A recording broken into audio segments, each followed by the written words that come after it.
La coopération et l'intégration régionale du Cabo Verde. Je voudrais vous dire de mon plaisir d'être ici présent à cette troisième réunion ministérielle des États africains atlantiques. Le Cap-Vert a sous sa responsabilité un domaine très important qui a à voir avec l'économie bleue, avec l'énergie, tout ce qui, au fond, fait notre union dans cette région de l'Atlantique africain. Et je voudrais vous dire, je viens de présenter mon compte rendu de ce que constituera notre plan d'action comme un ancêtre très importante matière, tout ce qui a à voir avec l'océan, avec l'économie bleue, avec l'énergie aussi renouvelable, avec les sources d'énergie renouvelable que nous avons. Et nous voulons de partager aussi avec les autres collègues le plan d'action qui guidera notre activité pendant les prochaines années. C'est donc une réunion très importante et je voudrais en profiter pour remercier mon frère Nasser Bourita, ministre des Affaires étrangères du Royaume du Maroc, et les autorités marocaines, spécialement Sa Majesté le roi Mohamed VI aussi, pour tout ce qu'il fait en faveur de d'une zone de paix, sécurité et développement dans l'Atlantique africain. Nous parlons d'une zone dont la population représente plus de la moitié de la population africaine. Nous parlons d'une zone dont le PIB est plus de celui de la moitié du PIB africain. Nous parlons d'une zone dont le commerce continental est plus de la moitié. Donc c'est dire qu'en matière de vision, c'est une zone qui compte.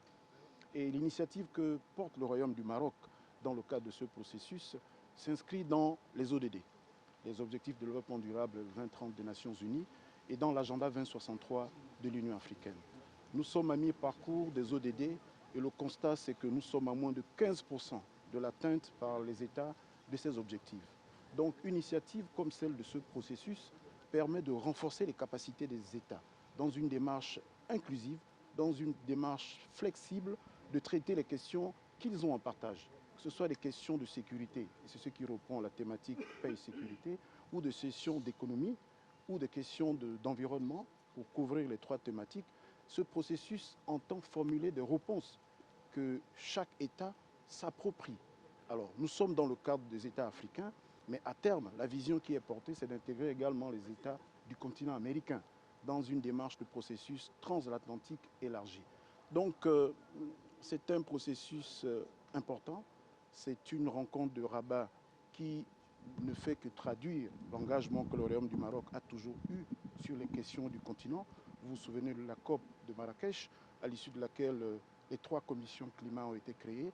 Aujourd'hui, nous sommes dans le cadre de ce processus et nous sortons avec une déclaration de Rabat, nous sortons avec un programme d'action et un plan d'action qui appelle à des actions concrètes. Je vous remercie.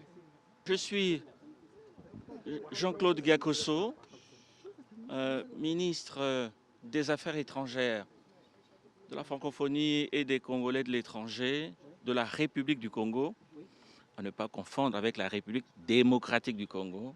Voilà. Je suis ici à Rabat pour prendre part à la réunion ministérielle sur ce processus en gestation, le processus des États africains de la façade atlantique, un processus qui a été initié ici à Rabat, voici une bonne dizaine d'années, qui est un tout petit peu passé inaperçu au moment où il a été initié, mais au moment où notre monde est en pleine recomposition, on le voit à travers les événements qui se déroulent en Europe et qui ont des répercussions sur tous les pays du monde.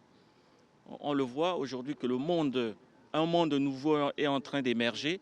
On ne sait pas encore quels en seront les contours. Eh bien, c'est une approche intelligente que celle que nous avons ici en Afrique, de valoriser la façade atlantique, de comprendre l'importance stratégique d'appartenir à cet espace providentiel, si je puis dire, cet espace vital. La République du Congo est l'un des pays qui dispose d'un des plus grands ports en eau profonde dans tout le golfe de Guinée.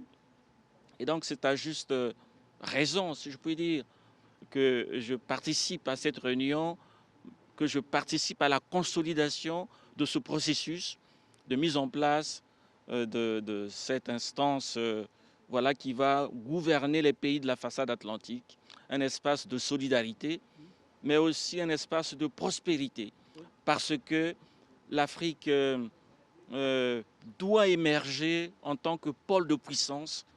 C'est la respectabilité du continent découlera de notre puissance économique. Vous avez remarqué que les pays puissants dans notre monde sont pour la plupart des fédérations d'États, donc des pays qui se sont mis ensemble, à commencer par les États-Unis d'Amérique eux-mêmes, mais en passant peut-être par des pays comme le Brésil, comme l'Allemagne, qui est la première puissance européenne, comme l'Inde, comme la Russie, même le Royaume-Uni, les Émirats arabes unis. En fait, le grand secret, c'est de se mettre à plusieurs pour forger la vraie puissance économique et puis pour compter dans le monde de demain, le monde qui est en train de se mettre en place sous nos yeux. Merci beaucoup. Merci. قبل ما تخرجوا ما تنسوش تابوناو في العشان يوتيوب وبارطاجيو الفيديو وديروا جيم وتابعوا الدار على مواقع التواصل الاجتماعي.